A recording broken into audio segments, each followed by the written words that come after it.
Good morning, students. Today our topic is class 11th, chapter number 4th, political science, chapter name कार्यपालिका।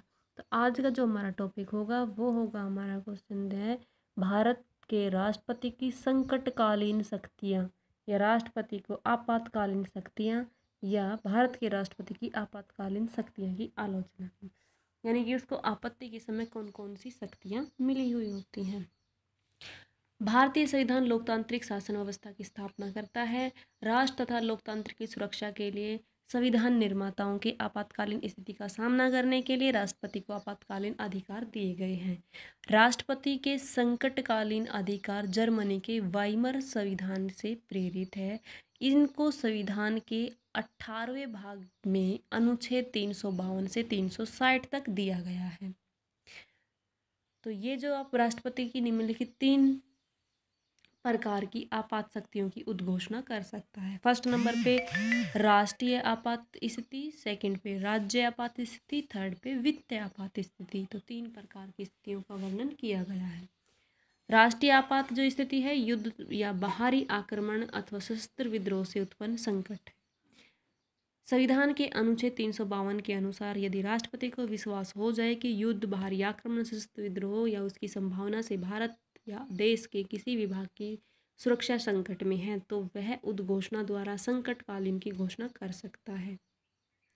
परंतु 59वें संशोधन द्वारा पंजाब के मामले में सशस्त्र विद्रोह के स्थान पर आंतरिक अशांति के आधार पर भी आपत्ति स्थिति की घोषणा की जा सकती है। 42वें संवैधानिक संशोधन द्वारा ये भी व्यवस्था की गई कि राष्ट्रपति ऐसी घोषणा संपूर्ण भारत के लिए या भारत के किसी भी भाग के लिए जारी करने की शक्ति रखता है। इसके अतिरिक्त इसी संशोधन द्वारा ये भी व्यवस्था की गई है कि राष्ट्रपति पूर्व जारी की गई घोषणा पत्र में एक अन्य घोषणा पत्र द्वारा परिवर्तन भी कर सकता है। मंत्रिमंडल द्वारा अपना निर्णय लिखित रूप से राष्ट्रपति को भेजना आवश्यक होता है।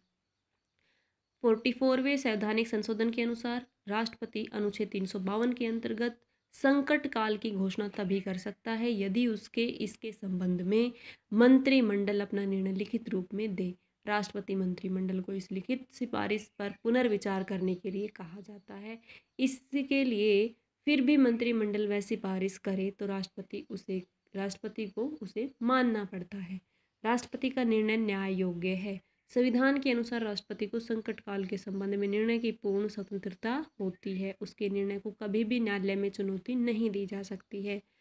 परंतु अब 44वें संवैधानिक संशोधन के अनुसार राष्ट्रपति द्वारा संकट काल की घोषणा को न्याय योग्य बना दिया गया है।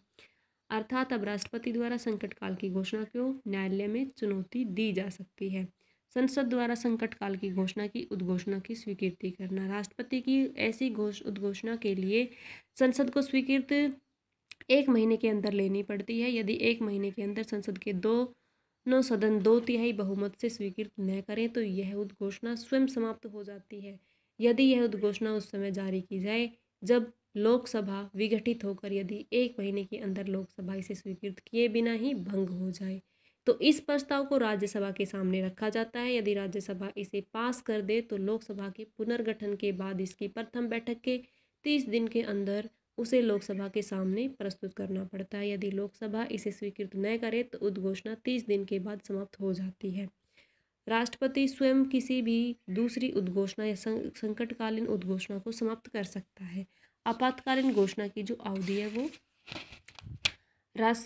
संविधान में मूल रूप से यह व्यवस्था की गई थी कि अनुच्छेद 352 के अंतर्गत लागू की गई संकटकाल घोषणा उस समय तक लागू रहेगी जब तक राष्ट्रपति उसे समाप्त करने की घोषणा नहीं करता है। इस प्रकार अनुच्छेद 352 के अंतर्गत संकटकालीन असीमित काल तक लागू रखा जा सकता है। अब 44वें संशोधन के बाद अनुच्छेद 352 के अंतर्गत लागू की गई आपातकालीन स्थिति घोषणा को पहली बार 6 महीने तक लागू किया जा सकता है, परंतु इस उद्घोषणा को 1 ही महीने के अंदर संसद द्वारा स्वीकृत किया जाना चाहिए। यही स्वीकृति साधारण बहुमत से नहीं बल्कि संसद के दोनों सदनों के 2/3 बहुमत के समर्थन से स्वीकृत की जानी चाहिए। यदि 6 महीने के बाद और अधिक समय के लिए संकट काल को लागू किया जाता है या उसकी व्यवस्था की गई है तो ऐसा भी हो सकता है कि यदि संसद के दोनों सदन इसके समर्थन के प्रस्ताव में पास करें तो यदि संसद के दोनों सदन ऐसा प्रस्ताव पास करते हैं तो ऐसी घोषणा 6 महीने के अतिरिक्त अधिक समय के लिए लागू रह सकेगी। आपातकालीन घोषणा स्थिति।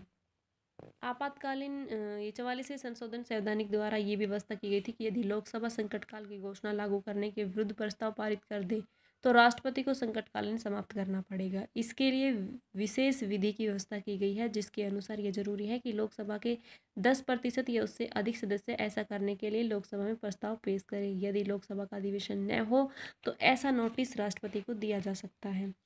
राष्ट्रपति के लिए ये भी जरूरी है कि वह नोटिस के मिलने पर 14 दिन के अंदर लोकसभा की विशेष बैठक बुलाए और इस बैठक में इस प्रस्ताव को पेश किया जाए। यदि लोकसभा बहुमत से पास कर दे तो राष्ट्रपति को संकट काल तुरंत समाप्त करना पड़ेगा। राष्ट्रीय आपत्ति स्थिति की घोषणा के प्रभाव क्या क्या होते हैं। राष्ट्र का संघात्मक ढांचा एकात्मक में बदल जाता है। संसद का राज्य सूची पर कानून बनाने का अधिकार मिल जाता है। राज्य कार्यपालिका संघीय कार्यपालिका के अधीन कार्य करती है और संघ राज्य की शक्तियों के बंटवारे का अंतर समाप्त हो जाता है।